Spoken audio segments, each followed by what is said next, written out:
Ele tem por objetivo capacitar os participantes aqui hoje presentes, né, a compreenderem a aplicação integrada da metodologia FEL de modelos matemáticos com ferramentas estratégicas para prevenção e valoração e gestão de claims em projetos de engenharia, né? A gente tem vivenciado aí no nosso dia a dia. O evento também visa desenvolver uma visão técnica e estratégica sobre a origem das disputas contratuais, promovendo o uso de ferramentas quantitativas na precificação de impactos. Conosco que está hoje o engenheiro Breno Rossi e também o engenheiro Alexandre Amorim. No caso, eles vai trazer para a gente aqui duas apresentações, né, dois cases, e eu vou ser o moderador aqui deste seminário. Fiquem à vontade para encaminhar o comentário de vocês, né, alguma dúvida no chat, né? Ao final da apresentação de cada professor, vou passar aqui no chat para verificar as perguntas e assim direcionar para os participantes, tá? Então, fiquem à vontade para que vocês possam fazer as suas perguntas. Só um momento, professor. Inicialmente, né, vamos ter a palavra aí com o professor Breno Rossi, né? O professor Breno Rossi é um engenheiro metalúrgico e mecânico. Ele possui mais de 13 anos de experiência em gestão de projetos, desenvolvimento de soluções para o setor de mineração e indústria pesada. Ele possui também expertise em desenvolvimento de projetos industriais, processamento mineral, metodologia FEL, análise de trade-offs, implementação de sistema BIM, né? Atualmente ele atua no desenvolvimento de padrões técnicos e metodologias de gestão de projetos, com foco em governança, definição de estratégias, estruturação de processos e desenvolvimento de projetos, né? E também ele contribui diretamente para a padronização metodológica e de racionalização das práticas de gestão de projetos na empresa onde ele atua hoje, né? Este evento ele é patrocinado pela PUC Minas, né, em parceria também com a empresa Saleto Edu. A gente também tem um apoio da Blossom Consult e também da Anglo American. Então, dessa forma, eu passo a palavra para o professor Breno, né? Seja bem-vindo, professor. Fique à vontade. A sala é sua. Obrigado, Josiel. Boa noite, todo mundo, né? Fica até difícil me apresentar depois dessa fala do Josiel aí, né, gente? Mas basicamente o Josiel já fez um resumo muito interessante da minha carreira, né?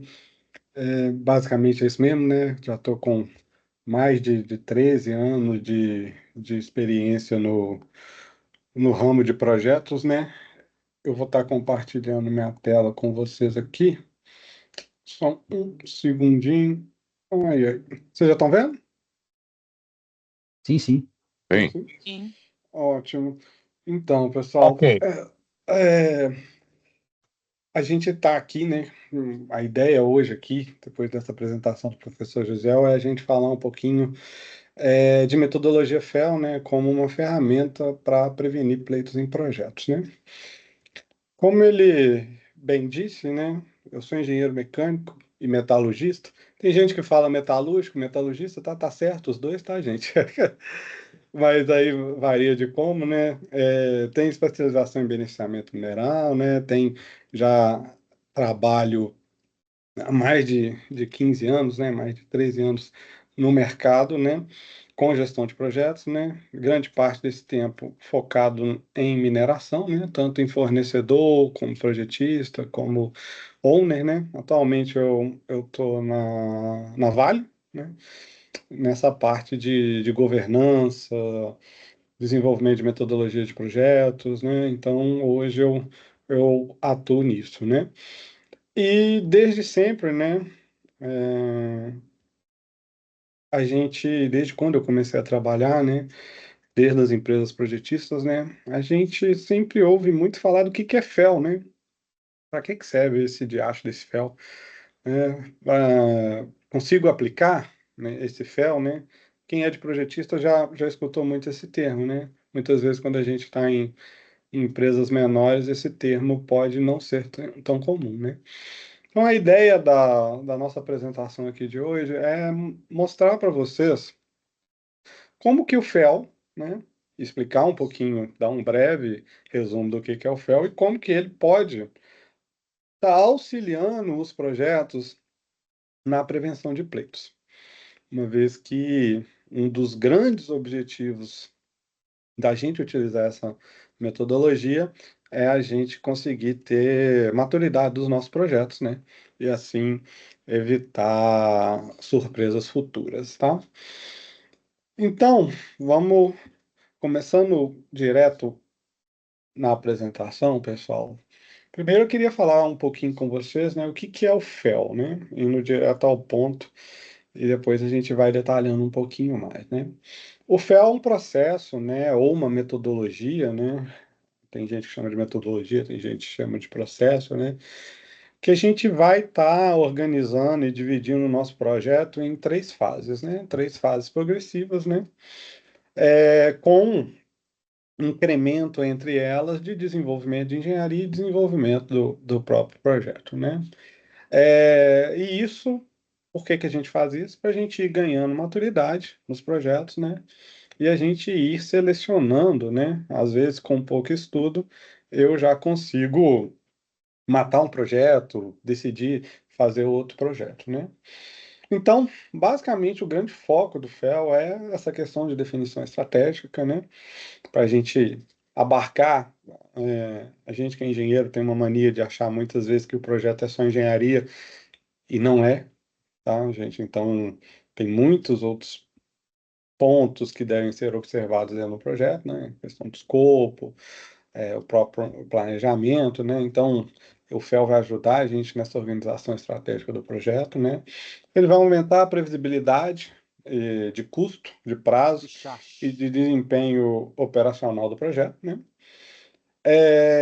Ele vai ter essa estrutura sequencial, né? Em três fases incrementais, FEL1, FEL2 e FEL3, né? E também ele vai amplamente adotado, né, para mineração, óleo e gás, energia e infraestrutura, né? A gente sempre escuta falar muito de FEL em projetos muito grandes, né, o que a gente chama megaprojetos, mas aqui a gente vai falar um pouquinho disso também, tá? E por que que chama FEL, tá, pessoal? FEL é o acrônimo, né, de Front-End Loading, né? E vou explicar um pouquinho mais do termo também, mas o front-end se refere à parte inicial de ciclo de vida do projeto, né? Ele vai falar muito da parte de ter a ideia, da gente pensar em viabilidade, definição estratégica do projeto, né? E o loading significa a gente concentrar os recursos nessas fases iniciais. Tem um livro, né, que fala, acho que se não me engano, é Pense Devagar e Execute Rápido. A ideia do FEL é justamente essa, tá, gente? A gente gastar tempo com o planejamento do projeto e a gente começar uma execução bem planejada, sem grandes riscos, tá? E por quê? Isso vai evitar problemas nas fases de execução e custos exponencialmente maiores, né? Vamos trazer alguns cases aqui para exemplificar esse tipo de coisa para vocês, tá? E aí, falando um pouquinho da origem, né? Em 1970, a Rand Corporation ela começou a mapear problemas em grandes projetos, né? E querendo identificar o que eram os problemas, quais eram os problemas mais recorrentes, né? E em 1970, né, ao mesmo tempo, a Dupont cunha esse termo de FEL, né, que já vem com esse de carregando desde o início, né? Mas esse termo, né, ou o processo de stage gate, né, ou projetos faseados já era aplicado até desde antes, mas o termo FEL foi cunhado pela Dupont em 1970.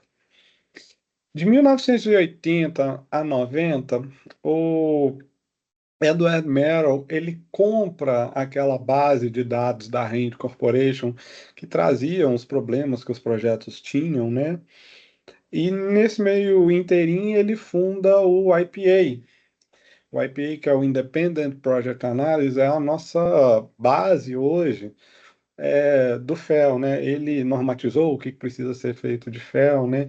Procedimentou e é uma empresa de estatísticas de projeto também, né? Ele traz o FEL e ele apresenta as estatísticas e cases de sucesso, os cases de insucesso, percentual, né? É um instituto de pesquisa e de estatística que tem o FEL como sua principal ferramenta para garantir essa maturidade de projeto, né?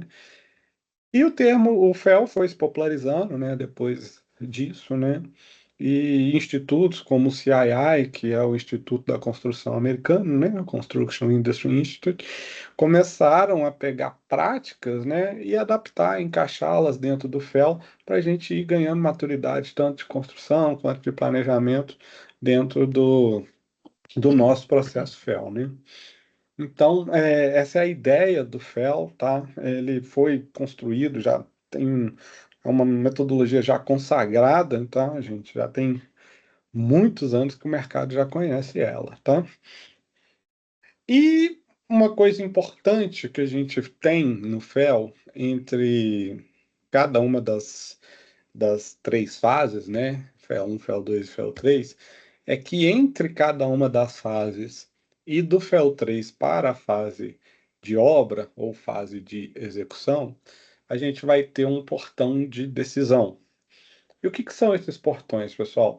São momentos em que o projeto vai dar uma paradinha para a gente pensar se a gente vai seguir com aquele projeto ou não, tá?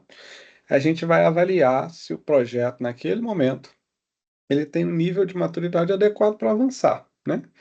Ele vai atuar como uma barreira de qualidade e ali a governança executiva da empresa, né, vai estar avaliando se ele tem que seguir ou não. E é uma ideia da gente prevenir falhas. A gente fala que o FEL ele é muito voltado, não é para o projeto em si, ele é muito bom para a empresa, para prevenir ela de ter gastos expressivos depois, né? E em cada um desses postões de decisões, a gente tem três opções, basicamente. A gente pode cancelar, arquivar um projeto. Às vezes eu chego num portão de decisão e o meu projeto está com indicadores econômicos marginais ou negativos, eu já mato ele ali. Eu posso reciclar o meu projeto, que é voltar, né? A engenharia não está bem feita, não deu tempo de fazer, está faltando dado de sondagem. Eu mantenho ele na fase que ele está e continuo estudando o meu projeto até ele ganhar maturidade. E eu posso continuar. Caso ele tenha seguido todos os requisitos do gate, ele segue para a próxima fase. E para ajudar a gente nessa escolha, né, de um projeto passar para frente ou não, o IPA ele criou o FEL Index, né, que é uma medida, um número que a gente vai ter no momento de cada um dos gates para a gente ver como é que o nosso projeto está em questões de definição, né, ou maturidade, né. Normalmente esse FEL Index é gerado por um time independente, né? Pode ser contratado pelo próprio IPA ou feito pela própria empresa, mas o ideal é que seja feito por um time independente e esse número vai servir como um apoio para a tomada de decisão se o nosso projeto muda de fase ou não. E do mesmo jeito que a gente tem o FEL Index, né? O FEL Index é uma marca exclusiva do IPA, a gente também tem o PDRI. O PDRI, caso onde você trabalhe seja associado ao CII, é uma ferramenta que a função dela é muito parecida com a do FEL Index. Ela vai querer avaliar a maturidade do projeto no momento de mudança de fase, tá? Esse PDRI, a vantagem dele é que é uma ferramenta pública, a do IPA não é pública, então você contrata o IPA para fazer a análise ou o projeto desenvolve a sua. O PDRI é uma ferramenta que é pública e basta você ser associado ao CII. Aí, entrando mais um pouquinho no detalhamento do FEL, pessoal, explicar um pouquinho, não é o objetivo do workshop, mas explicar um pouquinho qual que é o objetivo de cada fase, só para a gente entender, né? O principal objetivo do FEL1 é a gente fazer análise do nosso negócio, né? Eu vou ter aqui muitas vezes uma engenharia baseada em índices, normalmente em FEL1 é muito desenvolvido pela área de negócio, né, das companhias, muitas vezes até pelo próprio owner, né? E aqui eu estou falando de ter um plano diretor, ter uma rota de processo, basicamente para subsidiar se o negócio é viável ou não, tá? Um dado interessante é que 75% das ideias não deveriam passar pelo gate de Fallon. 75% dos projetos deveriam morrer aqui, porque muitas vezes a gente vai tendo ideias e com pouco estudo, pouca análise de negócio, eu já consigo matar o projeto aqui e eu posso focar nos projetos que têm maior probabilidade de sucesso, né? No meu FEL 2, eu vou ter a minha engenharia conceitual, né? O FEL 2, usualmente a gente fala que é a fase mais importante da metodologia, né? E é dividido em duas fases, FEL 2A e FEL 2B. No FEL 2A, eu vou estar fazendo minha seleção de alternativa, minha análise de trade-off, e no meu FEL 2B eu vou estar completando a minha engenharia conceitual e tendo a minha definição completa de escopo. De 25% a 50% das ideias não deveriam passar nesse gate, né? E no meu FEL 3 eu tenho a minha engenharia básica e o meu planejamento de execução, tá? E aí 1% das ideias não deveriam passar nesse gate. A decisão do investimento, pessoal, normalmente ela é tomada, né? Se eu vou executar o projeto ou não, ela é tomada em FEL 2. A decisão de FEL 3, por isso que o número cai para 1%, é como eu vou executar o meu projeto ou não. Se o meu projeto tem maturidade para ir para execução. Em FEL 3 eu não estou discutindo mais se o meu projeto é viável, se ele não é viável. A ideia do FEL 3 é realmente eu deixar o projeto pronto para a construção, tá? E por que o FEL, pessoal? Agora que eu dei uma breve explicação do FEL, eu queria explicar um pouquinho para vocês por que a gente fala tanto disso, né? E aí a gente recorre a um pouco o banco de dados do IPA, de por que projetos falham, né? E aí a gente tem uns dados interessantes aqui, por exemplo, no óleo e gás, no setor de óleo e gás, né? 59% dos projetos têm desvios de custo. No setor de mineração é ainda pior, é 62%, tá? É 62% dos projetos, tá? E por que isso acontece, né? Muitas vezes esses projetos, como são sistemas complexos, né? Esses riscos não aparecem durante o desenvolvimento. Muitas vezes a própria gerência sênior toma decisões precipitadas, segue com o projeto do jeito que está, e isso às vezes vai virando uma bola de neve e o projeto pode acarretar entrando numa fase de execução sem ter as devidas bases bem maturadas, né? Aqui a gente traz mais uns dados do IPA, né? 65% dos projetos vão estar a passar o orçamento, 78% deles atrasam no cronograma, não vão cumprir os prazos, 82% falham no escopo, não entregam os benefícios prometidos, ou seja, o que significa falhar no escopo? Eu prometi uma coisa, não entreguei, prometi que eu ia entregar 50 milhões de toneladas por ano, entrego 40. Então, isso tudo traz, né, esse cenário preocupante para a gente estar falando disso, né? E aqui eu trago alguns exemplos bem que a gente tem bem gritantes assim, né? Que a gente mostra que realmente essa falta de planejamento ela pode custar muito caro, né? A gente vê aqui, por exemplo, o canal de Suez no Egito, com 1.900% de desvio de custo, o edifício do parlamento escocês, 1.600%, a Ópera de Sydney com 1.400%, e entre outros casos, né? A ideia aqui, pessoal, é que iniciar uma obra sem muitas vezes a gente ter maturidade vai custar muito caro para o projeto, né? Então, é nisso que a gente vai falar um pouquinho, né? E aí aqui eu trago os principais problemas que os projetos eles vão ser acometidos durante as fases de desenvolvimento, que depois isso vira uma explosão lá na etapa de execução e construção. E acaba que isso, né, vira pleitos no final das contas. E isso é é o nosso problema, né? Pleito é uma das causas de aumento de custos expressivos no projeto, né? Mas, falando um pouco dos 7 grandes erros, a gente tem que um deles é o escopo excessivo, né? Muitas vezes dentro da companhia a gente não consegue chegar no meio termo, né? Então, a área de operação quer uma coisa, o time do projeto quer outra, o planejamento estratégico quer outro, né? Então, se a gente tenta botar tudo no mesmo balaio, normalmente o projeto não fica viável. Então, a gente tem que botar o pé no chão e ser realista, né? O cronograma irrealista, esse aí também não, quase não acontece, né, pessoal, né? Quero tudo para ontem, o projeto tem que acelerar, eu tenho data para implantar o meu projeto, né? É, e aqui a gente sabe que prazo normalmente é um resultado de um estudo que a gente faz, ele não é uma premissa. Quando a gente premissa prazo, a chance da gente ter um estouro dele é bem grande, né? A parte de acordos vagos, né? Isso aqui está tá muito relacionado com os preços, né? Vamos tocar na obra aí e os detalhes a gente vê depois, né? E aí, se a gente não consolidar isso, isso vira disputa. E isso eu não estou falando nem só com o fornecedor. Isso pode acontecer até dentro, se for uma joint venture, por exemplo. Pode acontecer entre as partes, né?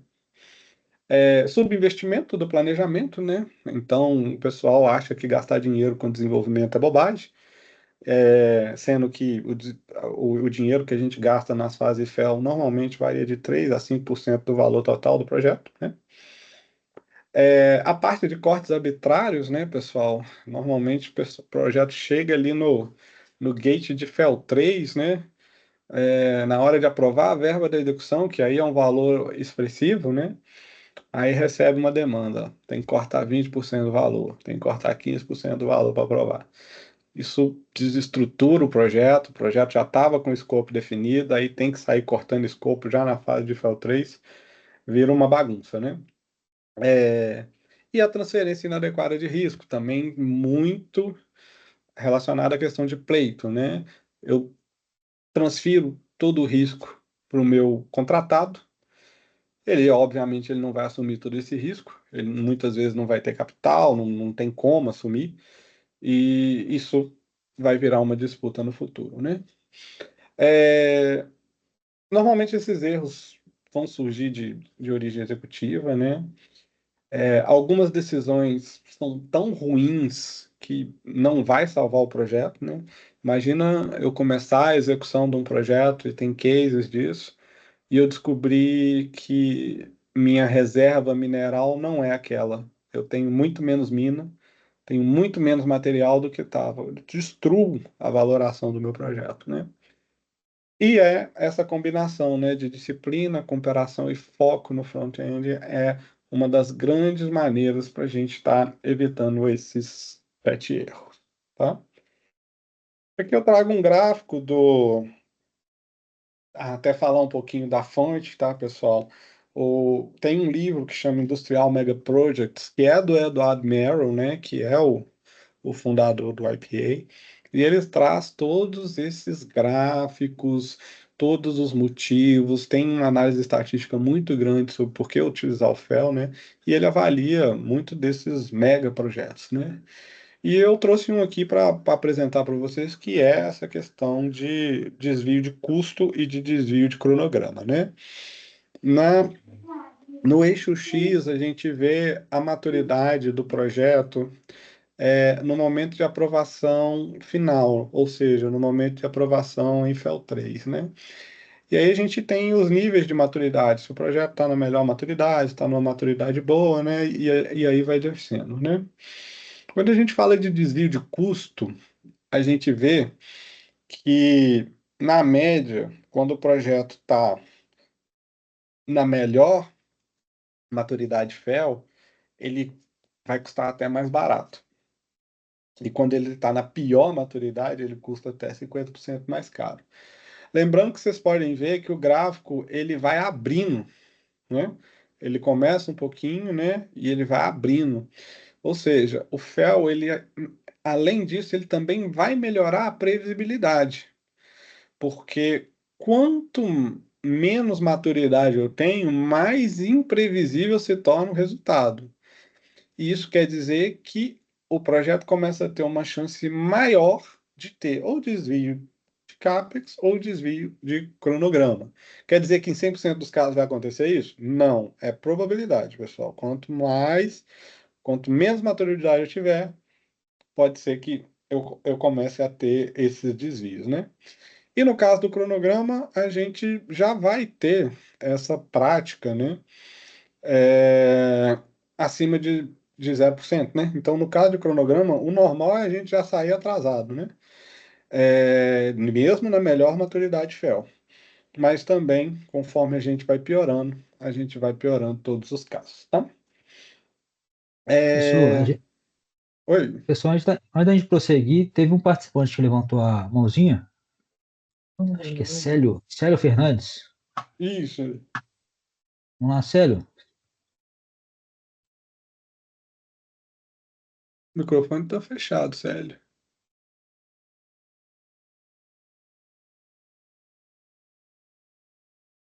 Vamos prosseguir, senão se o Célio conseguir voltar lá, a gente Tá. usa a É, pergunta dele. E aí, pessoal, eu trago aqui também uma tendência de sucesso, né? Para não ser enviesado só pelo IPA, né? Eu trago a medição do CII também, tá? Então, no CII é um pouco diferente, né? A gente usa o PDRI, como eu disse para vocês, né? E a gente vê que projetos com PDRI maior ou igual a 200, né? A gente vai ter o mesmo fenômeno, né? Eles começam a ficar 9% acima, 21% de atraso, a gente começa a ter mais mudança, e mudança é um dos maiores causadores de pleitos também, né? Mudanças em fase de execução, a depender da mudança, a gente já pode saber que a gente vai estar esperando alguns pleitos, né? Aqui também eu trago as referências do CII, caso alguém queira entender de onde que veio esses dados. Acho que eu tinha passado aqui. E aí, também, ainda dentro do CII, a gente tem a distribuição, né? A gente começa a ver que quanto menor o PDRI, mais agrupados vão ficando os pontos. Tanto para cronograma quanto para CAPEX. E aí eu estou trazendo alguns estudos de caso aqui, só para apresentar para vocês, né? Como que o FEL poderia ter mitigado esses dois estudos de caso de terem acontecido, né? Esse primeiro que eu trago, né, como eu disse para vocês, foi o caso da Sydney Opera, né, aquela construção bonita que é um marco lá da Austrália, né? Ela atrasou, né, mais de 10 anos, né? Teve 16 anos de duração de obra, né? O orçamento inicial era de 7 milhões de dólares, né? E o custo final chegou a 102 milhões de dólares, né? E por que isso aconteceu, pessoal? No momento que a gente iniciou a obra, nesse caso desse projeto, né, esses arcos, né, só existia o projeto arquitetônico, não existia o projeto de engenharia, não existia lista de quantidade de material, né, não existia projeto básico. O cronograma da obra foi determinado com interesse político, até porque era uma obra que ia ter uma visibilidade pública muito grande. É, então, né, com isso, né, o projeto foi aumentando cavalarmente o custo, né? A gestão de mudanças foi caótica, né? Não havia um escopo definido, uma vez que não existia a solução de engenharia, né? E na hora que a solução de engenharia chegou, começou a ter mudança de projeto, mudança de projeto, mudança de projeto. Isso tudo vai gerando disputa contratual, fornecedor está mobilizado, a gente sabe que isso gera um grande problema, né? E ainda, né, no sentido de conflitos, né, o arquiteto, né, principal da obra, ele desentendeu com o governo e ele pediu demissão, né? Ele pediu demissão do projeto para terminar de ferrar o negócio, né? O projeto já estava todo vacaiado, ele foi lá e pediu demissão, né? As empreiteiras começaram a solicitar reivindicação de prazo, custo, já tinha gente mobilizada, né? E o projeto nem escopo tinha direito, escopo definido de engenharia, né? É, o governo começou a colocar pressão para entregar, né? E aí começou a gerar um grande turnover na liderança do projeto, então você ainda foi causando uma disputa dentro do próprio projeto e perdendo o histórico, né? E, né, no caso da engenharia conceitual, né, como era uma coisa nova, né, não havia apoio técnico e foi uma das causas, né? Eu trouxe esse estudo de caso, né? Como conclusão, né, a gente consegue ver que esse escopo indefinido ele alimenta os pleitos, né? Prazo das empreiteiras, mudanças. Então, em FEL 2, como que eu faço uma relação disso com FEL? A ideia do FEL 2 é que em FEL 2 eu já tenha meu escopo definido, né? Esse planejamento inexistente, isso aqui seria tratado em FEL 3, que seria o meu planejamento da obra, né? Interferência política, isso aqui muitas vezes é tratado em FEL 1, né? Ou até muitas vezes antes de FEL 1.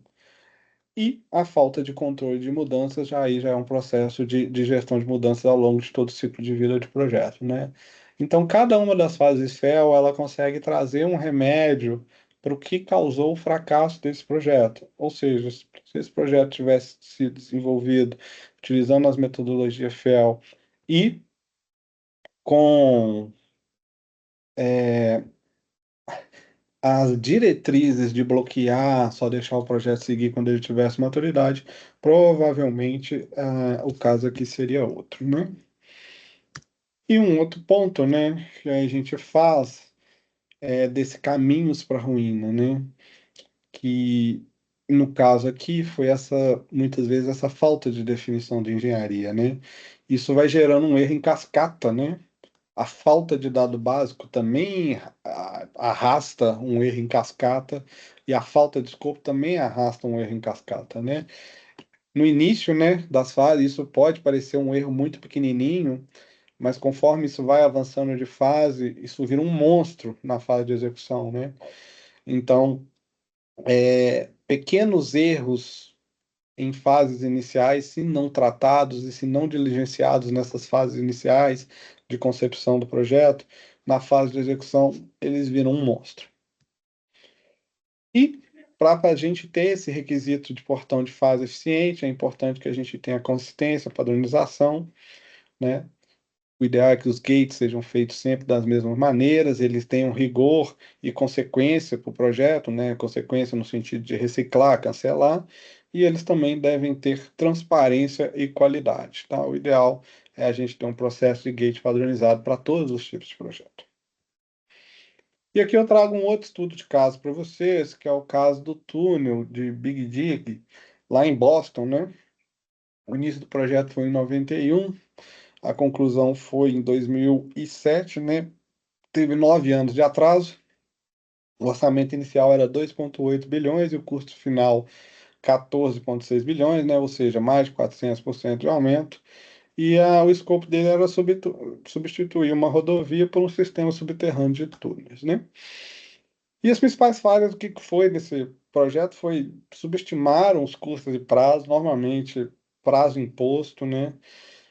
Rigor técnico e geológico não ignorado, ou seja, uma das coisas que a gente mais vê, né? Projetos sem sondagem. Quando a gente faz projetos sem sondagem, ainda mais em obras de infraestrutura, é uma das coisas que mais aumenta cavalarmente o preço da nossa obra, né? Então, fazer essa sondagem para a gente já entender o valor dessas coisas antes é muito importante, né? Como não tinha sondagem, começamos a ter mudança de escopo de engenharia, né?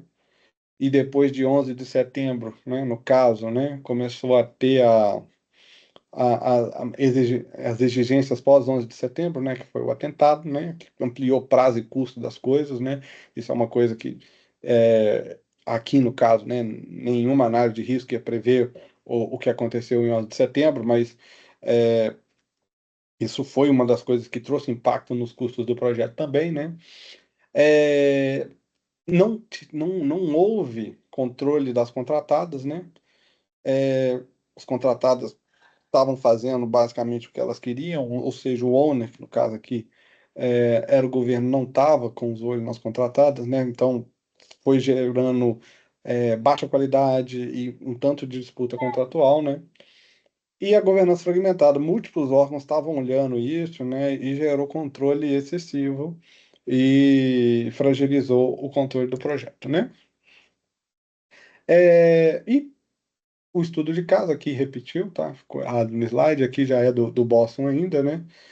Teve muito pleito e requerido contratual da engenharia, tá? Por conta de mudança no escopo, essa falta de sondagem. As empreiteiras começaram, já estavam mobilizadas, começaram a solicitar aditivos também, por condição imprevista no solo, interferência urbana. O governo federal começou a ameaçar o financiamento e as auditorias após o estouro de custos, né? A comunidade local começou a colocar pressão, né, por causa dos impactos ambientais, do barulho, das apropriações. Isso vai aumentando o custo do projeto também. A empreiteira começa a ter que fazer um tanto de coisa para mitigar esse risco da comunidade. Isso vai gerando pleito, né? E as investigações de má gestão também causaram essas falhas na segurança, né? E aí, como conclusão, a gente pode falar, né, que foi subestimado e por conta disso teve que ter esse reequilíbrio, né? E o financiador federal começou a perder a confiança no projeto. Isso acontece, tá? Não só em governo. Teve condições imprevistas, né? O escopo ficou em evolução, teve a falha de governança e o resultado final foi a obra concluída, mas teve escândalo, teve disputa, teve desconfiança institucional, e no caso aqui, o dinheiro saiu do contribuinte, né? E só para não falar que acontece só em empresa pública isso, tá, gente? Assim, eu trouxe dois casos estatais aqui. Aqui no Brasil a gente tem um punhado de casos estatal também. Eu trouxe um caso da Chevron, né? Que foi um projeto de gás natural na Austrália, tá? Que teve foi um projeto que durou 7 anos, né? Mas teve 2 anos de atraso, porque o previsto inicial era para 2014, o orçamento inicial de 37, ele foi custar 54, né? E a ideia era a construção de trens de liquefação. Cada trem de liquefação, pessoal, para quem não conhece, é um desse trem aqui, retinho aqui na esquerda, tá? É um desse aqui. E as principais falhas foram, né? A engenharia imatura, ou seja, não tinha uma engenharia básica no momento do FEL 3, né?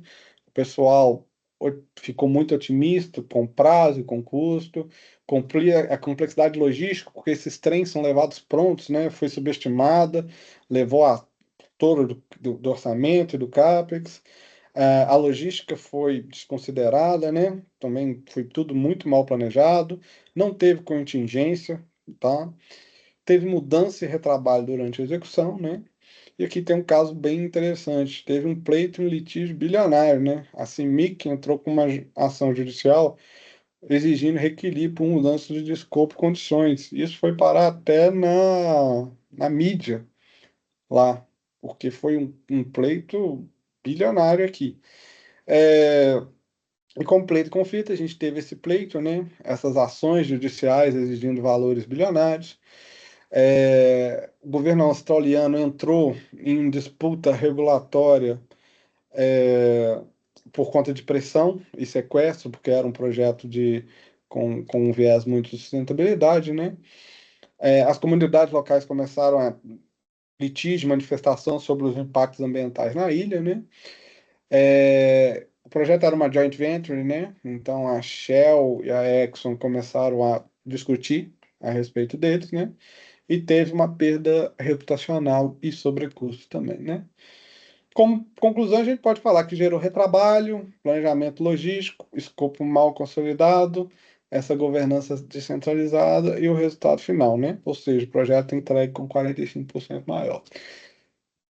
E, por último, pessoal, esse é o meu último slide. Eu trouxe esses casos para mostrar para vocês que quando a gente tem a metodologia para a gente conseguir cercar esses itens, a gente consegue ter, né, aqui novamente um dado do livro do Industrial Mega Projects, né, que projetos na melhor maturidade de FEL, eles têm 55% de taxa de sucesso, né?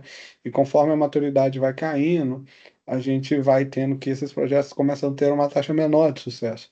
E o que que isso significa? Significa que esses projetos, eles vão acontecer o que eu comentei com vocês agora nesses estudos de caso. Eles se tornam tão imprevisíveis que o, o aumento de custo e o aumento de prazo a gente começa a não conseguir contabilizar. A gente vai fazendo a obra, é aquela obra que nunca termina, tá, gente? Vai gerando pleito, a contratada não sai de lá. Então, assim, o FEL ele vai funcionar como uma ferramenta para a gente ganhar maturidade e evitar essas disputas contratuais, tá? Porque muitas disputas contratuais elas vão ser causadas por conta de escopo aberto e por conta de gestão de mudança na fase de execução. Então, a gente tem o FEL ele vai agir principalmente aí para a gente ter a maturidade do nosso projeto. E aí, pessoal, era isso que eu tinha para falar para vocês hoje. Acho que eu passei um pouquinho, né, José? Mas tá, Não, deu tranquilo, né? tranquilo, professor. Muito bom, tá? A sua explanação e sua apresentação. A gente tem algumas perguntas, né? Mas o José Henrique também levantou a mão. Vamos abrir um áudio para ele, José Henrique. Se quiser abrir a câmera também, tá, José? É o José Carlos, na verdade, me desculpe.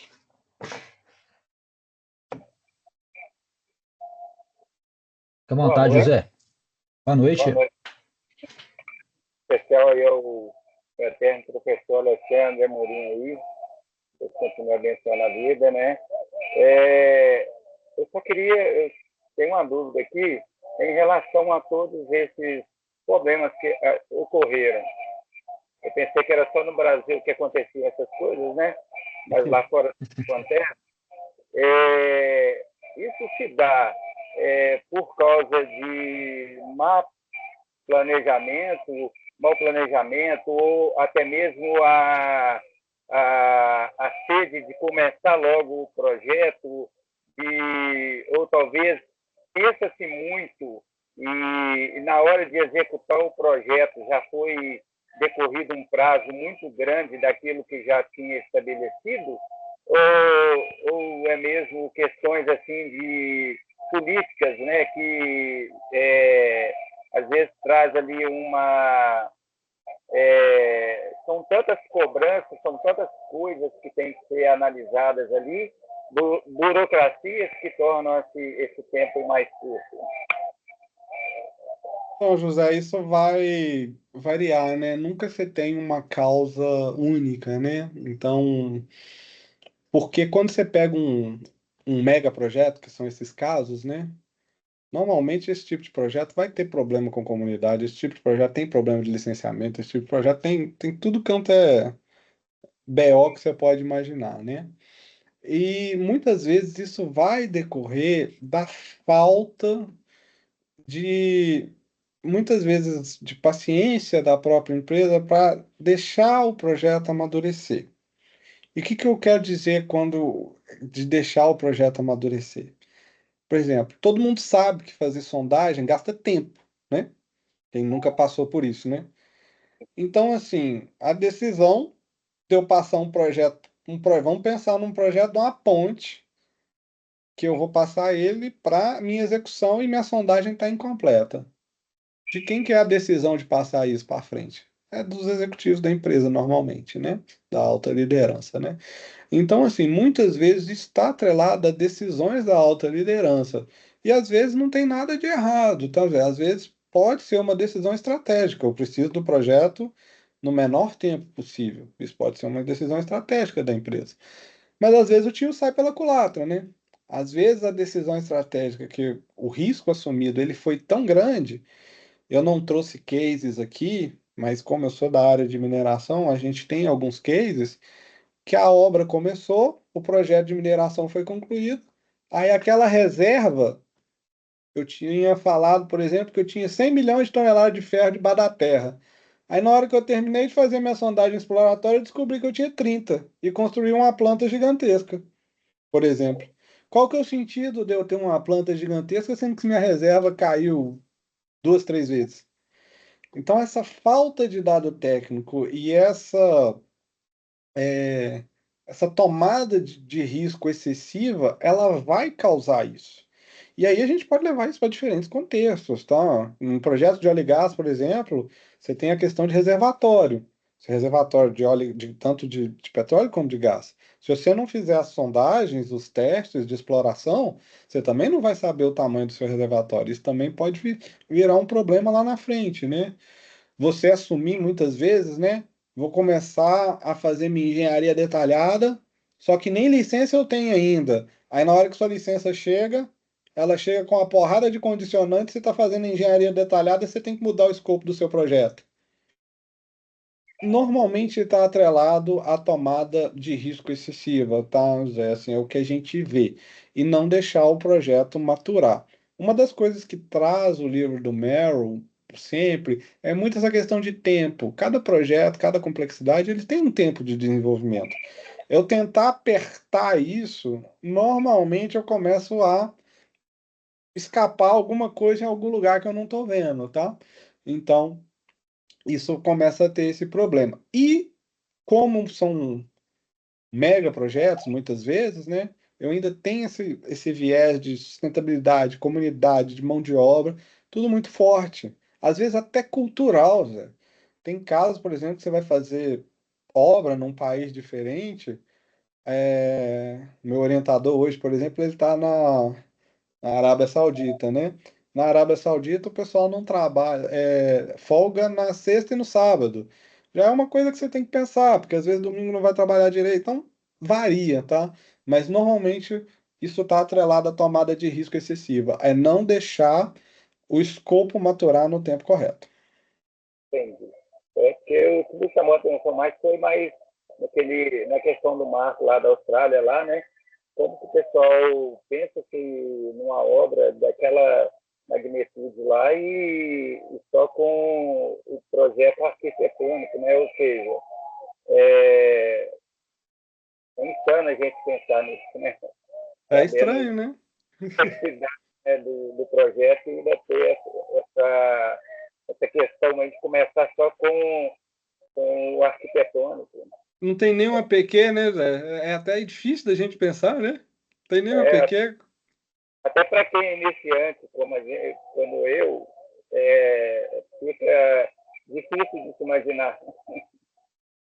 Mas é isso. Obrigado pela explicação. Deus continue abençoando a sua vida. Obrigado, Zé. Mais Obrigado, alguma obrigado. dúvida, gente? A gente tem dúvidas aqui do Célio. O Célio que não conseguiu abrir o áudio lá aquela hora. Ele deixou Hum. algumas dúvidas aqui no chat. Seguinte, primeira delas. Como você alinha o CAPEX com o cronograma do projeto? A sequência ele perguntou, como você consegue controlar o claims em comum acordo com o cliente? Se é através de provas, evidências? E tem outra pergunta. Vamos deixar essas duas primeiras aí. Tá bom. Como que você controla o CAPEX? Hoje a gente tem muitas ferramentas para fazer isso, né?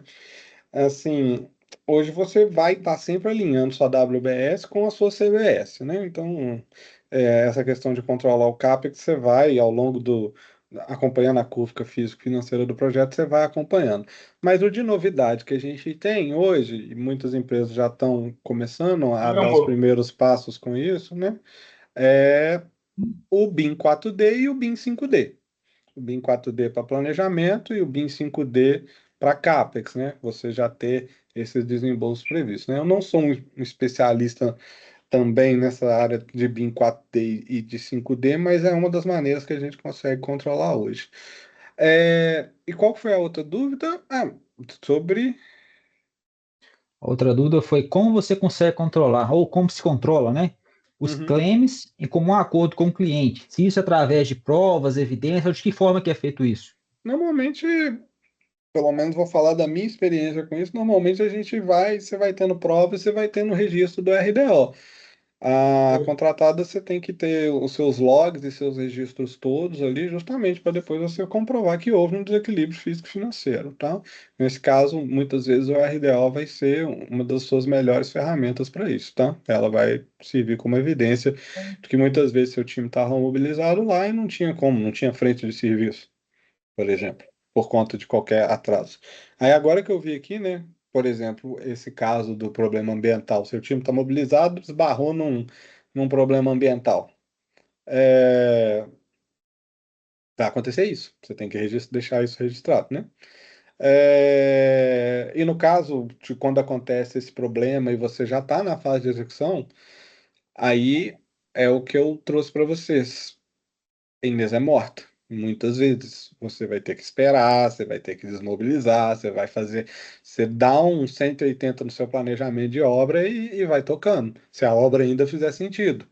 Porque às vezes o seu problema ambiental é tão sério que ele pode até inviabilizar o seu projeto. Se ele não inviabilizar seu projeto, você já tem que começar a refazer seu planejamento de construção. E isso pode ser um problema, tá? Pode ser um problema. Tem casos que os problemas ambientais, né, demoram anos para resolver. Porque você tem que mapear espécie, você tem que fazer não sei o quê, você tem que. Normalmente, por exemplo, quando tem que mapear espécie, sério, você tem que utilizar a ajuda das universidades, porque são elas que têm as, as amostras, né? Então, para tudo e não tem o que fazer, cara. Não tem o que fazer. Vai, investe em outra frente de obra e boa. Só que se seu projeto ele não aguenta desaforo, o que acontece muitas vezes, às vezes ele fica até inviável, tá? É um caso que tem que olhar. Sim. O Célio também fez uma última pergunta. O Célio, não, na verdade, tem o Railan Rodrigues. Uhum. Ele pergunta o seguinte: para uma empresa contratada que já tem um projeto contemplado da contratante, como aplicar o FEL e quais seriam os benefícios em aplicar essa metodologia? Bom, o FEL normalmente, né, se você é uma empresa contratada, você já recebeu o projeto. Então o FEL já foi feito, né?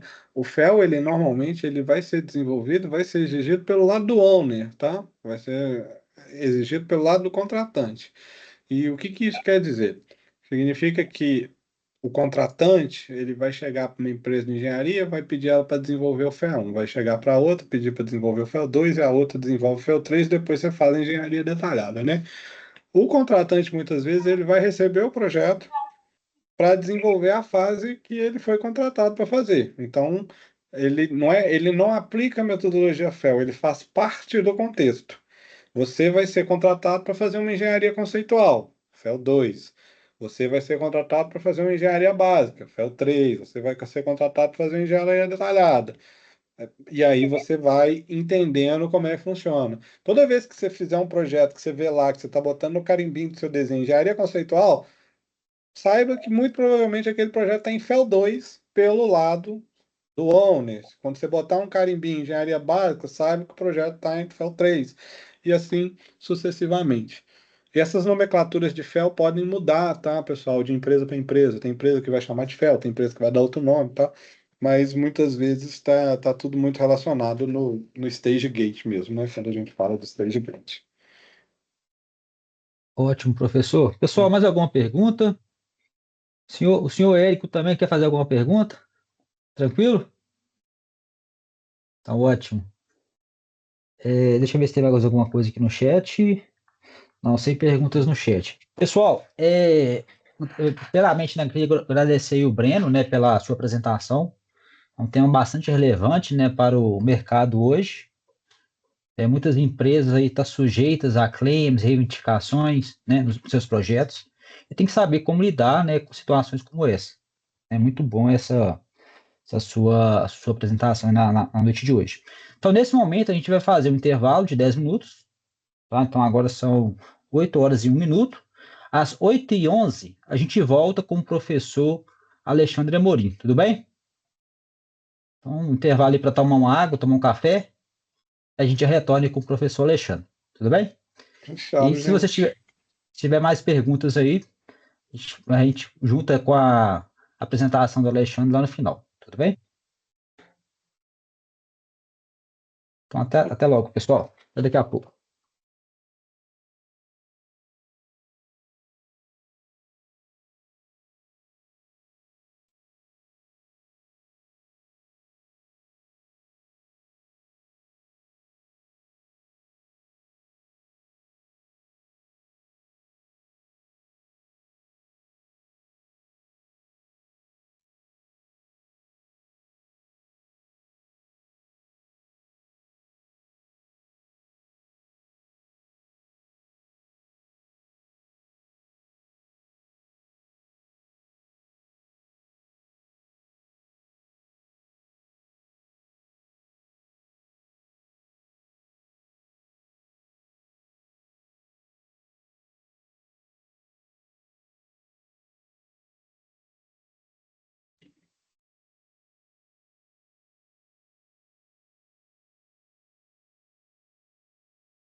Deitado no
Pessoal, fique à vontade para vocês fazerem um network aí no chat, tá?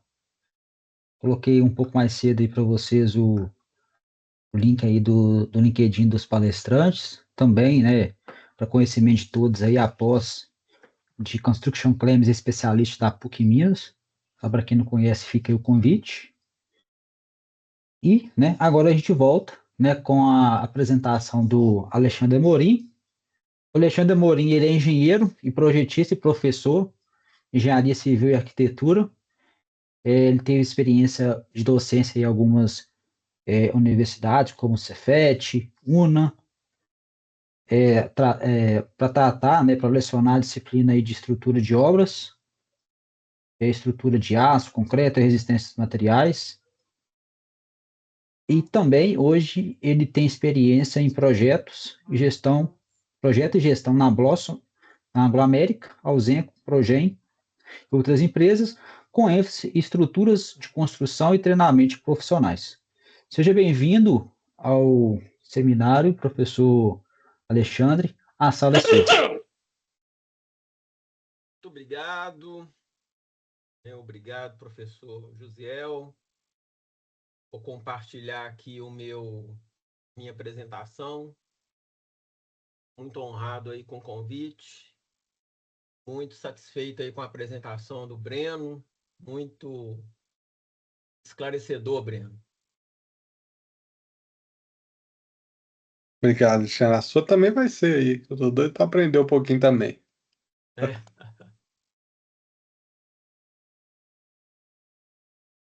Deixa eu me arrumar aqui.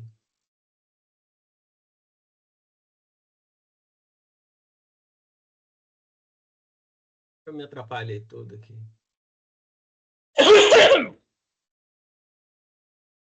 Tranquilo, professor. Você tá com duas telas? Tô. Tenta arrastar ela pro lado. Ou você compartilha diretamente a janela que tem o PowerPoint. Aqui ficou ruim, né? Aí a gente está vendo, no caso, a tela do Teams.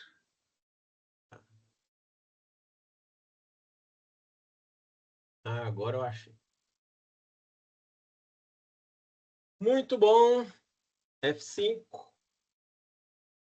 Então, pessoal, eu vou falar para vocês, né? Vou deixar uma primeira reflexão, né? Equilíbrio econômico de contratos de obras, né? A gente está aqui no seminário da PUC Minas, né? No curso de especialista em Claims, né? Meu nome é Alexandre Amorim, eu sou MBA e sou especialista também, né? Vou falar um pouco de mim aqui, né? Eu sou ATO na Blossom. E hoje eu trabalho dentro da Anglo-América, prestando um serviço em uma obra importante, né, na Anglo-América do Porto do Açu.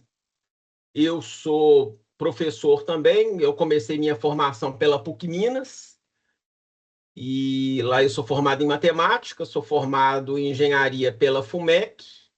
Eu também tenho uma especialização pela UFMG, tenho um MBA em gestão de projetos e sou também engenheiro de segurança do trabalho, né? No magistério eu tenho experiência no Cefet, uma boa experiência, né? Uma grata experiência no Cefet, uma grata experiência na UNA, né? No Cefet 2 anos e na UNA 5 anos e meio.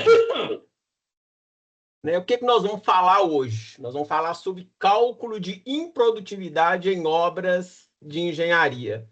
Eu vou fazer uma análise prática do método Measure-Mile, né? Produtividade natural, que a gente chama aqui, né? A gente chama aqui no Brasil, esse Measure-Mile. Muito bem, pessoal. Né? A gente tem uma doença nas obras. E essa doença uma das doenças a gente chama de improdutividade. O que essa patologia ela recorre, né? Aumento dos custos, atraso no cronograma, disputas contratuais recorrentes a gente pode ter, por improdutividade, a gente pode ter tanto pleitos quanto multas. E paga-se mais por produzir a mesma coisa? Fica uma outra reflexão para nós. O que a gente tem de causa de improdutividade? A gente pode ter condições climáticas adversas. Muitas vezes o planejador, ele sabe muito bem, ele já mapeou quais são as condições climáticas. Mas quando surgem eventos adversos, não é possível colocar isso no planejamento. A gente tem também questões de retrabalhos. Né? O professor Breno explorou muito bem, né? Que obra, quando não tem escopo, é cheia de retrabalho. A gente pode ter falhas de engenharia. Né? Às vezes não existe um projeto. Opera House, não existia o projeto de engenharia. Como é que faz uma obra sem projeto? A gente pode ter uma coisa que a gente chama de aceleração forçada. Essa aceleração forçada aqui, às vezes, pode ser vista como uma oportunidade, mas ela gera custos extras também. A gente pode ter uma quebra de sequência executiva. Essa quebra de sequência executiva, ela acontece quando a gente, às vezes, fica trocando muito de frente de trabalho e a sequência acaba se perdendo, né? A gente tem uma improdutividade por não manter um padrão. E essas aqui são poucas, porque nesse documento de referência aqui da Associação para o Desenvolvimento da Engenharia de Custos, no seu documento AACE25R03, a gente tem mais 25 causas de improdutividade, pessoal. Olha só, como que a gente vai quantificar as perdas econômicas com contratos de engenharia? Nós temos alguns métodos. Vou citar aqui 3, né? A gente pode fazer uma análise do valor agregado. A gente tem um método que a gente chama o método de custo total. E a gente tem um método que eu vou explorar aqui com vocês, que é o Measured Mile, né? Produtividade natural. Vou explicar o que esse método ele explora, né? O que é o método Measured Mile? Né? A gente compara uma produção normal com uma produção que foi impactada.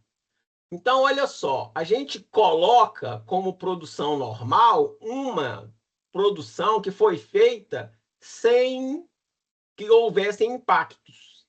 Então, através de uma produção sem impactos, a gente compara ela com uma produção que foi impactada. Como é que a gente consegue esse número aqui da produção normal? A gente escolhe uma tarefa com uma equipe, também com uma mesma equipe, e aí o que a gente tem com isso? Nós vamos ter dados reais não estimados. Então, olha só, produção normal, uma mesma tarefa, uma mesma equipe, o que ela gera? Dados reais não estimados. Isso é importante para nós. Existem estimativas que são fantásticas, mas nada melhor do que a estimativa que a gente consegue tirar da obra que a gente está trabalhando. Às vezes eu estou montando aí quilômetros de pipe rack. Né? Esses quilômetros de pipe rack aí, numa fase eu posso separar ela como sendo uma fase normal, que não aconteceu nada, que não choveu, que não teve problema nenhum de solo, que foi tudo, né, de acordo com o cronograma. Então, a gente pode ter essa curva que a gente chama de normal e, às vezes, quando surge alguma coisa, com algum evento que cai a produtividade, a gente faz um diagnóstico. Muito bem. Então, olha só, coloquei aqui uma provocação, né? Por que o Measured Mile é um queridinho? Né? Ele é um preferido pelos juízes. Por quê? Ele isola impactos reais. Esses impactos que a gente isolou são dados que existem, que ninguém contesta. Ele elimina disputas sobre estimativas. Eu já falei, existem estimativas fantásticas, mas nada melhor do que as estimativas reais. Né? Baseia-se numa produção realizada. Então, tudo que a gente tem no Measured Mile é o que a gente enxergou na obra. E aí, gente, né, eu venho aqui já para o nosso estudo de caso. Nós vamos ter uma obra, e essa obra, pessoal, ela é uma obra de escavação, né, de bases civis de grande porte. Nós vamos ter um volume aqui de 20 bases, com volume de escavação de 10 metros cúbicos, e a gente tem um valor de dias planejados igual a 50.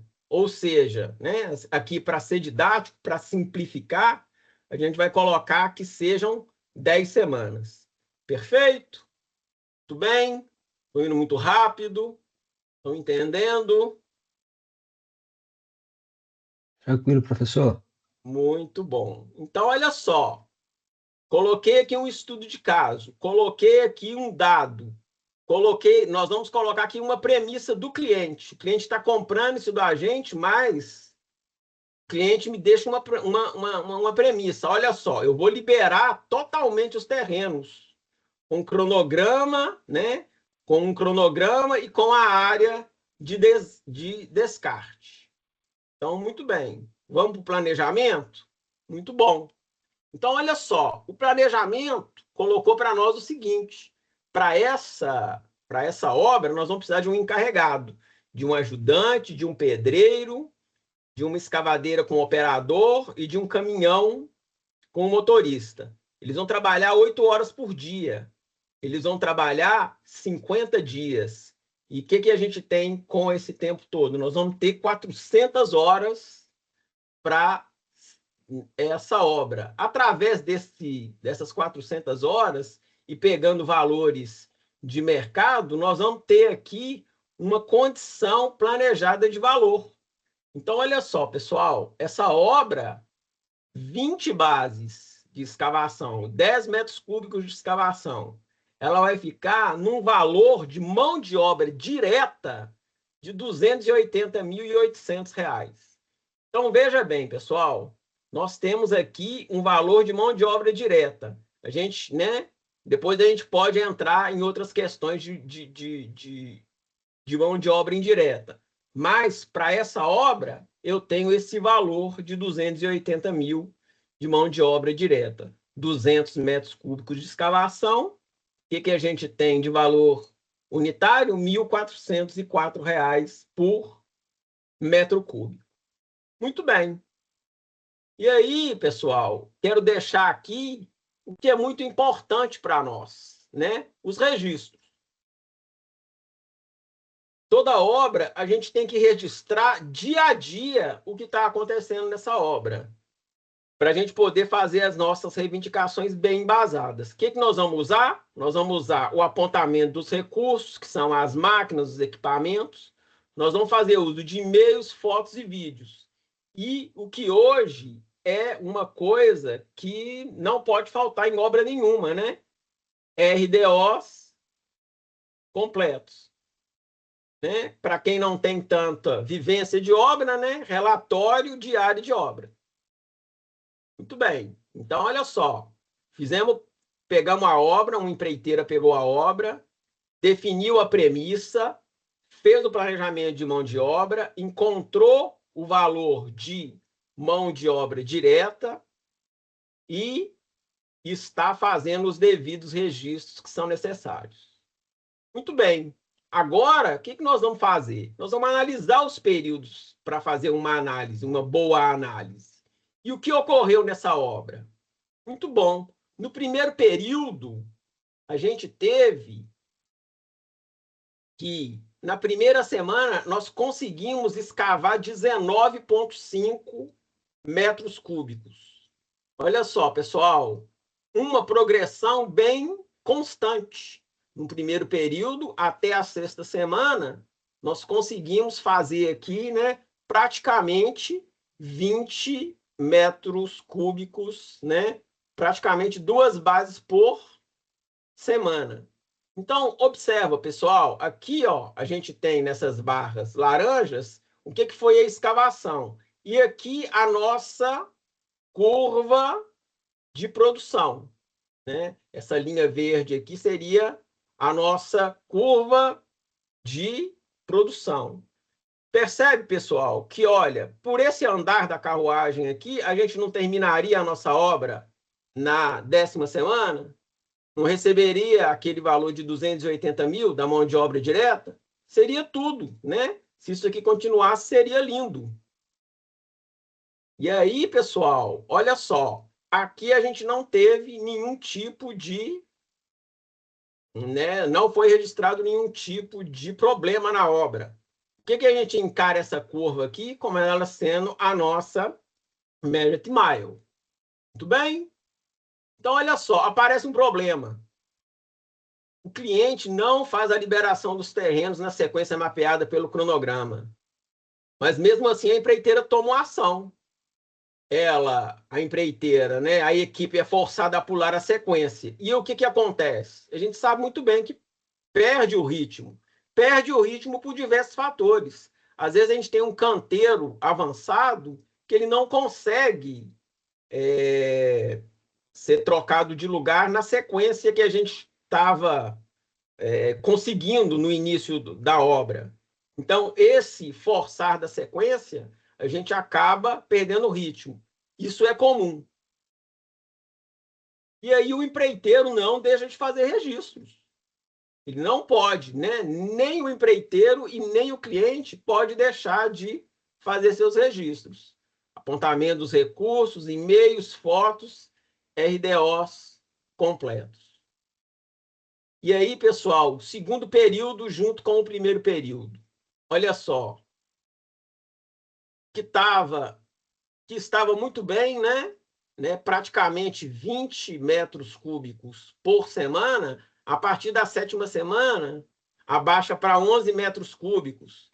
Na 8ª semana, 11 também. Lá na 10ª semana, 9,8. Não era para a nossa obra terminar aqui na semana 10? Olha onde que a gente chega na escavação de 200 metros cúbicos. Na 13ª semana. A nossa curva, ela fica com uma inclinação menor. E o que a gente percebe? Nesse primeiro trecho aqui não houve, né, nada anormal. No segundo trecho aqui, o que houve? Qual foi a causa? Né? A gente teve o quê? Não liberação dos terrenos na sequência mapeada no cronograma. Começamos a decair, né? E aí a gente tem essa produção da 7ª semana e a obra só termina na 13ª semana. Esse primeiro período aqui, eu vou comparar com o segundo, para me checar o quê? A minha improdutividade. Para isso, a gente tem uma equação que define a nossa taxa de improdutividade. O que nós vamos fazer? Nós vamos pegar a produtividade impactada, vamos dividir pela produtividade natural, né? O segundo trecho pelo, né, no nosso caso, o trecho impactado pelo trecho que a gente encarou ele como natural e vamos subtrair de 1. O que a gente teve aqui? Uma improdutividade no segundo trecho de 40,7%, né? 40,47% de improdutividade. A gente vai usar essa improdutividade aqui em qual trecho? No primeiro? No segundo? Em tudo? Não. Nós vamos utilizar essa produtividade aqui, ó, naquela faixa onde a gente teve um impacto. E aqui a gente refaz planejamento. Olha, eu tive um impacto que aumentou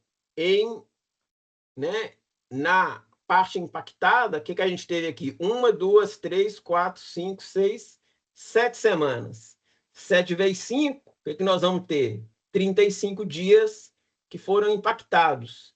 Esses 35 dias geram 280 horas. Nós vamos ter um valor aqui que, evidentemente, né, nós vamos ter que pagar a nossa mão de obra direta, mas a gente tem uma taxa de improdutividade. Essa taxa de improdutividade a gente calculou aqui. A taxa de improdutividade a gente né, faz ela com o valor do trecho impactado. Então, do contrato da mão de obra direta, a gente teve um impacto financeiro de R$ 79 mil.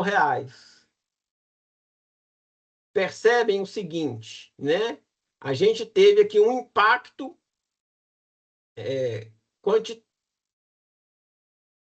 né? A gente teve um impacto quantificado, né, a gente teve um impacto quantificado de forma objetiva, né? Esse método, ele traz para nós uma transparência técnica, né? Ele cabe pleito para nós, né? Fica esse pleito aqui, vocês acham que é um pleito que pode ter sucesso? Daqui a pouco vocês vão me responder. E aí a lição importante, né? A lição importante. Se a gente não fizesse os registros, a gente não faz o registro, sem argumentos. RDO completo, apontamento dos recursos, e-mails, fotos e vídeos. E que a gente chega aqui no resumo da nossa breve aula. Em produtividade custa caro. Merit Mile é uma comparação justa. E o sucesso do projeto é igual a registros rigorosos. Bem, utilizei essas referências, pessoal. Fui muito rápido, professor? Não, tranquilo. A gente vai ter perguntas aqui no chat. Já tem. Quando você tá apresentando o case, Célio Fernandes fez a seguinte pergunta: por que não foi visualizada essa interrupção anteriormente de acordo com o mapeamento? Bem, muitas vezes a empreiteira ela não tem, não, o cliente ele projeta uma condição que às vezes ele não consegue entregar. Então, assim, muitas vezes são várias empreiteiras. Uma empreiteira que está fazendo aquele processo de liberar os terrenos. E outra empreiteira vem atrás fazendo outro tipo de serviço. Então, olha só o que pode acontecer num caso desse. A empreiteira me faz um pleito e eu multo a outra empreiteira porque ela não me entregou o terreno, né, devido ao outro contrato. Então, uma coisa, né, pode compensar, né, e muitas vezes compensa a outra.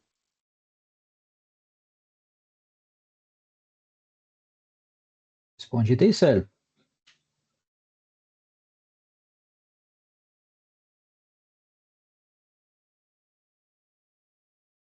O Célio complementa aqui com a pergunta, ele fala, é importante não deixar o problema acontecer. No primeiro momento do problema é agir para não virar uma bola de neve. Faz sentido. A Érica, ela fez um comentário também, professor, seguinte, na maioria das composições de custo, há uma porcentagem destinada à improdutividade.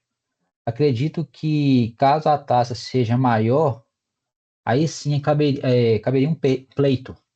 Sim, perfeito, né? Isso, né?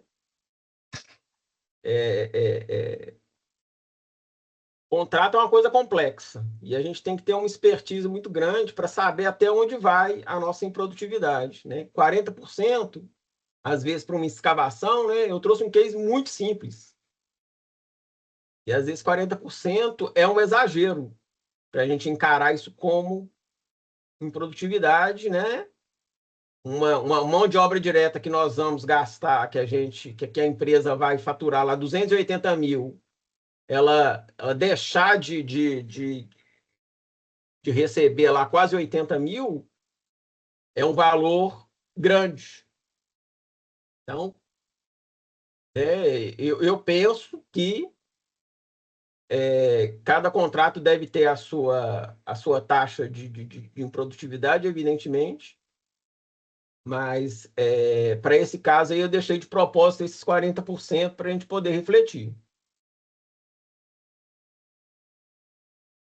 E aí, o professor Célio fez uma outra pergunta seguinte: qual a lógica da programação dos serviços? E aí ele complementa: tem que ser feito um mapeamento dos problemas que pode acontecer?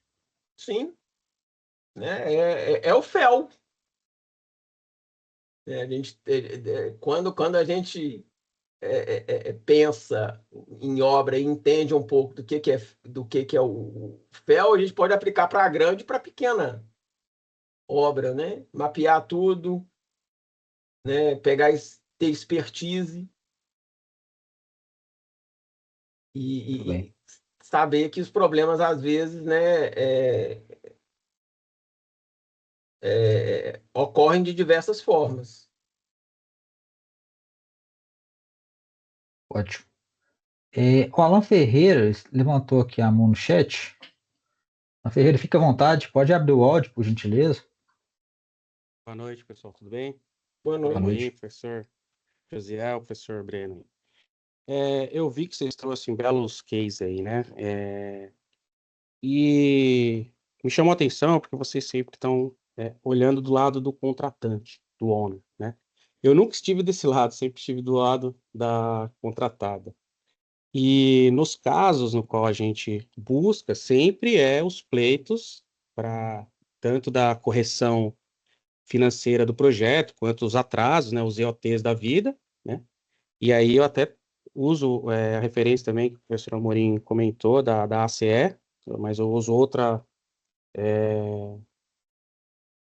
referência, que é o As Plan As Built, né, trata exatamente do cronograma. Eu vejo, assim, que tanto do lado do contratante quanto do lado da contratada, precisa ter esse equilíbrio, né? Uma vez que os projetos, tanto na metodologia FEL, já comprova que 65% dos projetos ultrapassam os custos e 78% de cronograma, sempre vai existir pleito nos projetos complexos, né? Eu não sou da área de escavação, sou da área de energia, mas também são projetos complexos. E eu vejo também essa questão dos pleitos. Só que eu vejo uma forma de um pleito ativo que é necessário para o lado da contratante. Como que você enxerga isso aí, professor? Bem, eu penso que os contratos eles têm que ser bem estudados e bem detalhados. Eu acredito que os pleitos eles podem ser um instrumento também para que o projeto ele fique um pouco melhor. Eu acho que o contratante, às vezes, quando ele encontra uma oportunidade de melhorar o projeto e ele usa o pleito como um recurso, né, mais rápido, porque aditivar contrato e fazer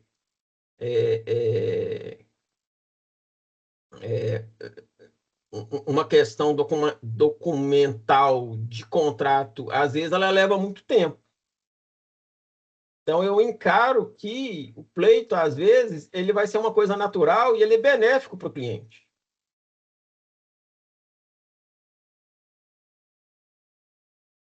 Deixa eu até complementar.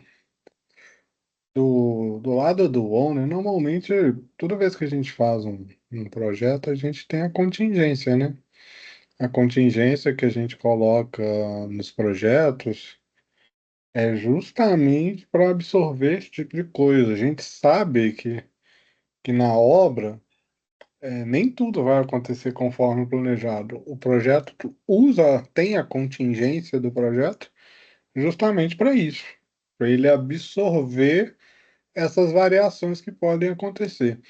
E do lado do contratado, né, é mais importante ainda você ter o registro e você é, mapear isso, porque o impacto financeiro normalmente para o lado do contratado, ele vai ser muito maior. O contratado não consegue muitas vezes ficar assim, uma medição ou não justificar alguma coisa. Existe muitas vezes o sério risco de tomar prejuízo realmente, né? Ou de quebrar a empresa por conta de fluxo de caixa, ou qualquer coisa que é, desse tipo, entendeu? Então, assim, o contratado, ele é o maior interessado em não deixar as coisas desviarem. Sim. Seguir o contrato, né, professor? Exatamente, porque uma eventual disputa para o contratado, considerando as últimas consequências, uma judicialização, até essa pendência judicial ser resolvida, o contratado está com gente mobilizada, está com tanto de coisa, e ele vai assumindo o prejuízo. Entendeu? Então, assim, existe sério risco disso acontecer. Então, para o contratado, sempre muito importante, normalmente a gente vê isso na empreiteira, né? Empreiteiras, normalmente, quando são contratadas, elas são extremamente organizadas com isso, porque elas têm que apresentar isso. Afinal, eles precisam disso, né, professor? Os Precisa, projetos, né? porque vai acontecer imprevisto.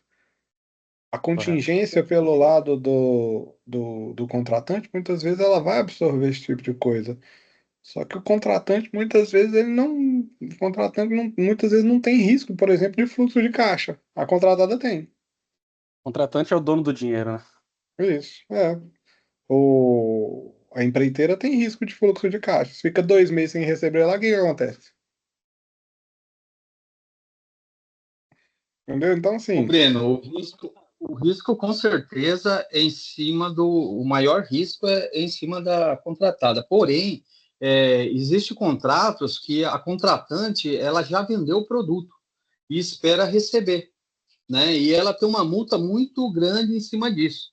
Então, também não é do interesse dela ela chegar e quebrar o contratado dela, que vai até demonstrar um erro muito grave por parte dela em assumir, em contratar, que ele não ter feito uma investigação de dependência financeira, que seja, entendeu?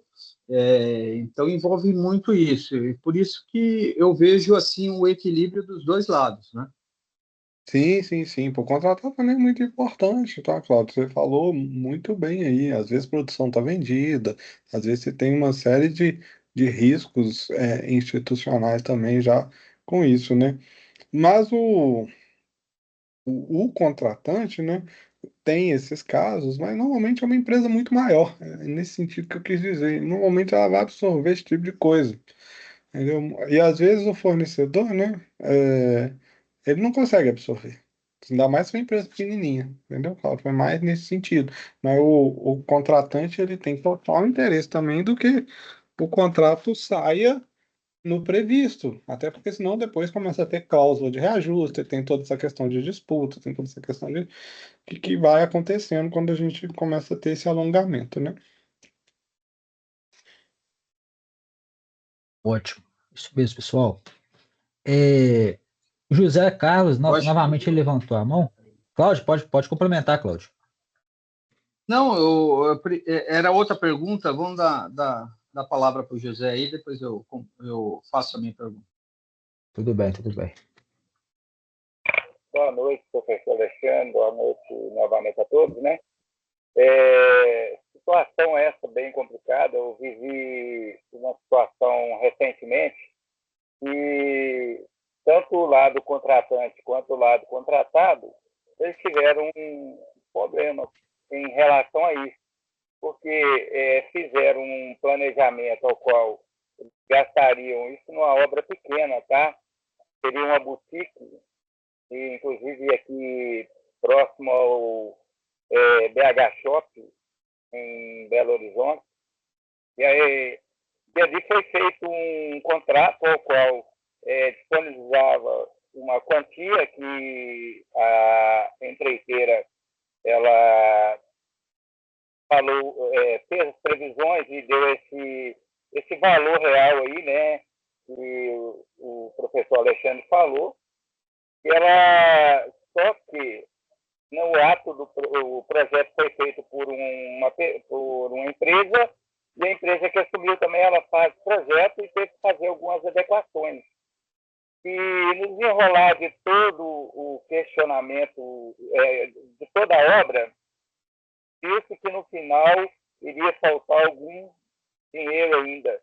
E aí é que entra a questão que o nobre amigo professor falou, que o contratante ele tem essa necessidade de ver ali também a obra sendo realizada, até porque era uma obra que a esposa dele queria utilizar aquele espaço ali para uma boutique, já tinha até data de inauguração. E o contratado, por outro lado, ele não querendo perder o dinheiro e até mesmo não ter que arcar com prejuízos ali, né, de erros de planejamento por parte do contratado, e ali ele fez um planejamento ao qual ele construiria primeiro, só que aí ele antecipou algumas coisas do acabamento, ou seja, a empreiteira tinha feito somente o planejado para a obra sem o acabamento final. E ele começou a antecipar algumas coisas, e ali faltou o dinheiro no final. E essa obra foi paralisada por falta de verba por parte do contratante. E aí eu lembrei aqui do gráfico onde a gente viu ali da parte final ali, que foi não produtiva. Por quê? Foi deslocado pessoal da empreiteira para lá, mas não tinha frente de trabalho para se realizar. Então, eu já tive problemas quanto autônomo. Eu fiz um planejamento de X dias para terminar uma obra, chegar lá na hora lá, ter esses imprevistos não produtivos, né? Então, diante disso, nesse caso da pergunta que o professor Alexandre fez ali, eu, na minha visão, teria que se rever isso, e o prejuízo não poderia ser coberto pela empreiteira, até porque a empreiteira estava se resguardando, né, dos diários de obra, todos os e-mails, né, que estavam sendo lançados para contratante, e ali teve prejuízo não porque a empresa não cumpriu com aquilo que a lei iria executar, mas sim por uma pendência da própria contratante. Então, na minha visão, teria. Esses contratos são bem difíceis, né? Como o nobre amigo falou aí, que isso, quando vai para a justiça, dá uma dor de cabeça, e até mesmo para a gente não gerar um mal-estar com o cliente, e o nome da empresa, talvez ela esteja começando agora, é mais fácil acreditar no cliente do que na empresa que está começando. Então, acho que fundamental seria isso mesmo, né? A gente se cercar ali dentro do contrato e fazer perder um tempo maior, mas fazer um contrato bem firmado ali, para que esses prejuízos não ocorram. Perfeito, José. E o que acontece? A gente vence a obra no dia a dia, conversando todo dia com o cliente, né, para saber se o projeto está indo bem ou está indo mal. A gente não pode esticar a obra, né? Às vezes fazer investimento que a gente não consegue arcar sem uma comunicação efetiva. Isso é para pequena obra, para grande obra, para qualquer tipo de obra, né?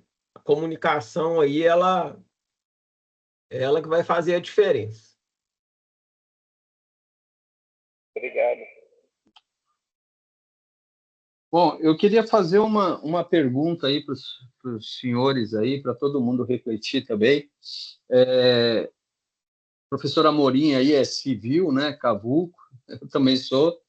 E uma coisa que está acontecendo já é da cultura brasileira, né? Das empresas brasileiras, de na parte do orçamento já mergulhar nos preços para a conquista do contrato, mergulha nos preços já com uma visão de, em algum momento, por alguma cláusula que viu, tentar pleitear alguma coisa, né? E tentar o ganho depois, durante a obra. E isso é uma cultura que eu queria perguntar aos senhores, vocês têm visto que isso mudou depois da Lava Jato ou permanece?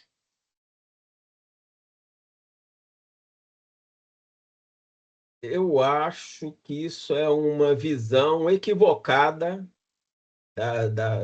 das empreiteiras, né? Às vezes tentar ganhar o contrato contando com pleito. Isso é verdade. Isso é uma visão equivocada, porque as empresas, os clientes, eles estão cada vez mais atentos a isso. Então, aquela coisa, vou ganhar o contrato aqui porque eu sei que vai encher de pleito e eu vou compensar né? Vou tirar meu lucro de pleito. Isso é uma visão equivocada. O que você acha, Breno? Eu. Não, que é uma visão equivocada, ela é, mas no passado, né, com a falta de controle, né, era até mais fácil justificar isso, né? Não, não que seja justificável, mas uma estratégia dessa, assim, às vezes por conta de bagunça de projeto e tal, na cabeça do cara podia ter um pouco de sentido isso. Hoje, com o nível de detalhamento que a gente tem as coisas, né?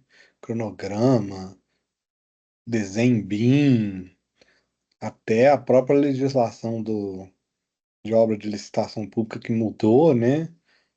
Eu acho que cada vez mais o cara que tem essa estratégia na cabeça, ele está assumindo um risco Muito muito grande. grande para a empresa dele, né? E eu não acho que seja saudável para o negócio dele, né? A gente sabe que o negócio de serviço tem muito risco, né? E normalmente o pessoal que entra nessa também, eles não vão até as últimas consequências. Ninguém quer judicializar no final do dia. Porque quando você judicializa, você depois toma balão em uma porrada de obra para frente, né? E às vezes, mesmo que às vezes ele tenha razão, pode ser que ele não ganhe o pleito, né? Então, assim, o risco é muito grande. Contar com o pleito, pessoal, eu não contaria. Contar que você vai receber o pleito, eu não contaria. É, a própria lei que você falou aí, o Breno, a lei de licitações, a 1433, ela meio que obriga, né, a empresa que vai apresentar o orçamento a já colocar ali os possíveis riscos que o projeto está sujeito. Uhum. Você apresentar os riscos, automaticamente essa questão do pleito aí fica um pouco mais restrita, né? E eu sei que eles mudaram alguma coisa recentemente, professor Josiel, que hoje eles estão passando meio que a responsabilidade inteira para a empreiteira, inclusive do projeto básico, né? Porque antigamente, muitas vezes eles enviavam o projeto básico para a empreiteira, aí o projeto básico tinha uma qualidade muito ruim, né? Muitas vezes, quantitativos ruins, esse tipo de coisa ruim. Aí, na hora que o cara fazia o orçamento dele, ele via que a qualidade estava muito ruim, ele derrubava o preço porque ele sabia que ele ia ter que refazer, o quantitativo estava ruim, ele ia conseguir compensar depois com o que foi, né? Ele recebeu, sei lá, ele tinha que fornecer 10 ar-condicionado no projeto básico. Na hora que chegou na obra, ele teve que fornecer 30. Isso aí já era pleito ganho, né? Ele já sabia disso, né? Mas agora, como as últimas obras, eu estou falando de ar-condicionado, pessoal, porque meu sogro tem uma empresa que fornece ar-condicionado e monta para TJ, esse tipo de coisa, então é uma experiência particular aqui da nossa família, né? Eu sei que ultimamente o pessoal está mandando, inclusive, para ele elaborar o projeto básico, para revisar o projeto básico antes de assumir a obra. E aí já ter essas negociações pré-obra. E depois que começar a obra, tá muito difícil de conseguir preto. Hoje, atualmente, eu tô trabalhando aí prestando serviço para uma concessão rodoviária, e eu acho que está claro, né, o Breno, que você falou, né, devido à falta de controle, problemas, né, de projeto básico e tal. Hoje está aí no Brasil muitos pedidos de repactuação, né, de concessões rodoviárias, também aeroviárias, os portos também, que está tendo uma revisitação em todas as questões de valores e tudo mais. Mas está bem claro.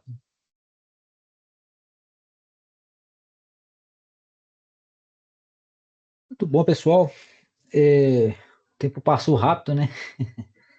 Mas vamos lá, alguém tem mais algum comentário? Alguma colocação?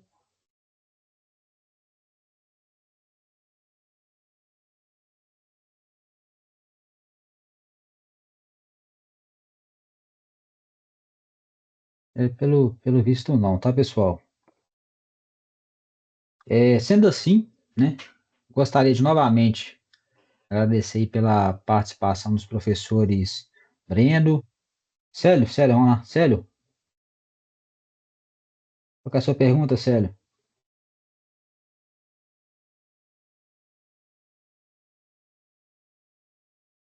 Célio. Até que o Célio escreve aí, eu vou fazer os agradecimentos, tá?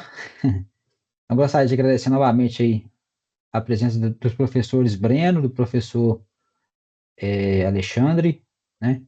Por ter compartilhado conosco aí, né, conhecimento de vocês, né? E eu agradeço em nome da PUC e também em nome da Saleto Edu, né, pelo conhecimento compartilhado aí de vocês. Eu deixo a palavra com o senhor dizer também.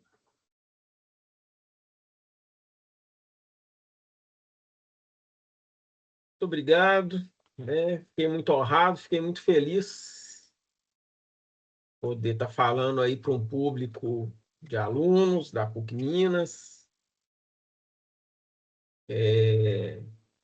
Às vezes, a gente quer aprender uma coisa profundamente, a gente tem que começar a ensiná-la. Então, muito obrigado, né? Muito obrigado por a gente poder estar compartilhando. Eu também compartilho o sentimento do Alexandre, pessoal. Toda vez que a gente transmite alguma coisa, a gente sempre recebe também de volta, né? Então, essa transmissão de conhecimento, esse bate-papo que a gente teve aqui essa noite foi muito bom, tá? E espero nos encontrarmos de novo nos outros, tá bom? Ótimo. Pessoal, dá para a gente fazer aqui um. Deixa eu ver, o Célio fez a última pergunta aqui, mas dá para todos, se possível, abrir a câmera para a gente fazer uma foto aqui, para a gente colocar no LinkedIn, se possível? Tá? Quem puder, tá? É claro. O Célio fez a última pergunta aí, pessoal, é o seguinte: como alinhamos com o cliente sobre pleitos e como alinhamos com o cliente sobre pleitos com o cliente final? Um de vocês dois quiser responder? Com fundamentos, né, pessoal? A gente não pode, às vezes, vai requerer um pleito sem documento, sem nada, e aí vocês não vão ter, né, nenhuma compensação financeira. Às vezes até é justo, mas sem documentação não existe pleito que se sustente. Controle é muito importante, sério. Sem controle, não é possível comprovar a real necessidade da compensação, do reequilíbrio contratual, tá? Então, por mais que lhe seja devido, se não tiver como provar, Inês é morta. Ótimo. Ô, Alexandre, se puder parar de compartilhar, só para ver se eu consigo pegar todos aqui na mesma tela, por gentileza.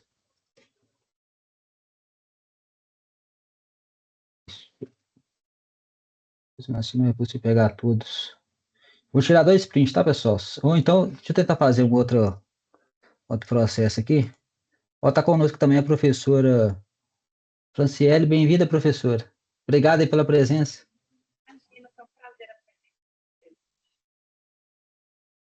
Deixa eu só ver aqui, pessoal, se eu consigo colocar aqui no outro modo. Modo de exibição, galeria, todos juntos. Ah, todo mundo na cadeirinha. Ó, bacana. Então, pessoal, vou tirar um print agora, tá? Todo mundo sorrindo para a foto. Ótimo. Colocar aqui o print. Certinho. Pessoal, muito obrigado, tá? Novamente pela presença de todos, né? Fica o convite aí aos senhores que não conhecem aí os cursos de pós-graduação da PUC, né? Que venha conhecer. Né? Esse evento aqui está sendo promovido aí pela PUC Minas, pelo curso do MBA de Construction Claims, tá? E tem outros cursos também que deixei no chat para que vocês possam conhecer. Sendo assim, obrigado a todos pela presença. Tenham uma boa noite, né? Uma excelente semana. E a gente se vê aí nos próximos eventos. Obrigado a todos.